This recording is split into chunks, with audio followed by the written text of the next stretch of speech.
Hello mga boss, welcome back dito sa ating YouTube channel. Kumusta? Salamat nga pala sa walang sawa at patuloy na pagsuporta dito sa ating YouTube channel. And dito na rin sa ating Facebook. Okay? So, ngayon mga boss, gagawa tayo ng tutorial kung paano i-open line yung Globe at Home prepaid Wi-Fi.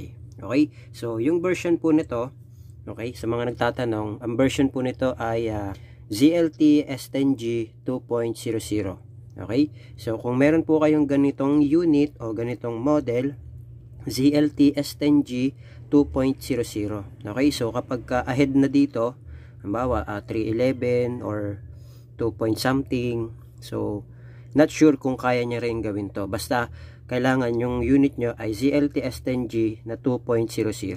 Okay, para magawa nyo po itong tutorial natin. So simulan na natin mga boss.